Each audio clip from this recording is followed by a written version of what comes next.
اب اگر ہم اس کے خلاف یا تو ٹھیک ہے، اگر آپ کو قانونی کارروائی کرنی ہے تو آپ قانونی کارروائی کیجیے، جا کر ایف آئی آر لکھوا دیجیے، لیکن اگر آپ جلسے جلوس کریں گے، احتجاج کریں گے ایک انسگنیفیکنٹ انسان کے خلاف، تو اس سے اس کو اہمیت ہوگی۔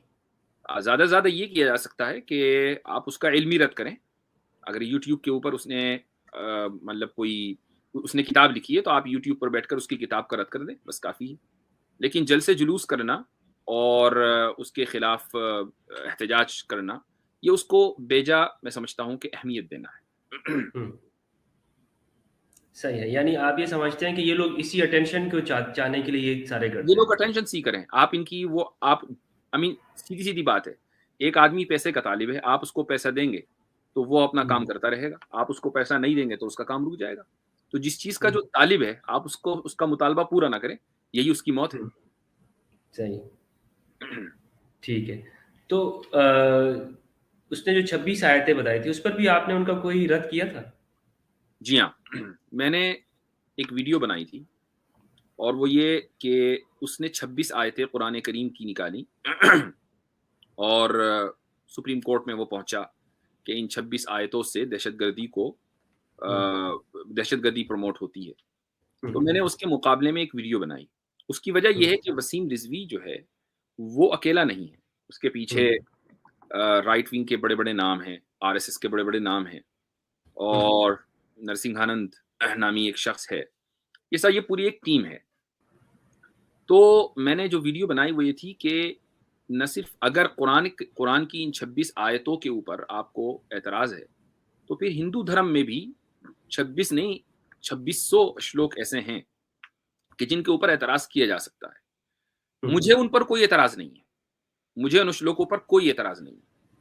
میں نے گیتا سے، مہابھارت سے، منوسمرتی سے، ویداس سے وہ 26 شلوک نکالے، وہ پوری ایک ویڈیو ہے، اور اب وہ کتابی شکل میں بھی ہندی میں وہ آ چکی ہے، اس کو صرف ہمیں نشر کرنا ہے، انشاءاللہ بہت جلدی وہ پی ڈی ایف شکل میں لوگوں کے ہاتھوں میں ہوگی انشاءاللہ۔ میرا مقصد ہرگز گیتا کے اوپر اعتراض نہیں ہے کہ گیتا میں یہ برائی کی تعلیم ہے یا ویدوں میں یہ برائی کی تعلیم ہے، زبردست میرا زبردست۔ مقصد یہ نہیں ہے۔ میرا مقصد اس سملیرٹی کو دکھانا ہے۔ ہوں اگر آپ قرآن کی ان آیتوں کے اوپر جہاں کے احکامات ہیں کہ جنگ میں آپ کو ان پر اعتراض ہے تو پھر مہابھارت تو پوری جنگ ہے، آپ مہابھارت کو کیوں ویلیو دے رہے ہیں؟ یعنی یہ ڈبل اسٹینڈرڈ ہوا۔ میرے نزدیک کسی بھی سویلائزیشن اور کسی بھی مذہب میں جب تک جنگ کے احکام نہ ہو وہ انکمپلیٹ ہے، اس میں جنگ کے احکام کا ہونا ضروری ہے۔ اس کی وجہ یہ ہے کہ برائی کو ختم کرنے کے لیے بعض مرتبہ آپ کو تشدد کا سہارا لینا پڑتا ہے، وائلنس کا سہارا لینا پڑتا ہے، لیکن وہ وائلنس برا اس وقت ہوگا جبکہ وہ انڈیویجول بیسس پر ہو کہ میری مرضی ہے، مجھے کوئی چیز بری لگی اور میں نے اپنا بندوق اٹھائی اور میں نے گولیاں برسا دی، یہ برا ہے۔ لیکن اگر وہی وائلنس حکومت کے تحت ہوگا، ایک طاقت کے تحت ہوگا، وہ برا نہیں ہے، کیونکہ اس کے بغیر آپ برائی کو کنٹرول کر ہی نہیں سکتے۔ یہی وجہ ہے کہ آپ جس دنیا میں کسی بھی سویلائز کنٹری میں چلے جائیں تو وہاں آپ کو لا اینڈ آرڈر کی صورتحال ملتی ہے۔ لا اینڈ آرڈر کہتے ہی اسی کو ہیں کہ آپ یعنی طاقت اور اقتدار کے بلبوتے پر آپ اچھائی کو نافذ کریں اور برائی کو معاشرے سے ختم کریں۔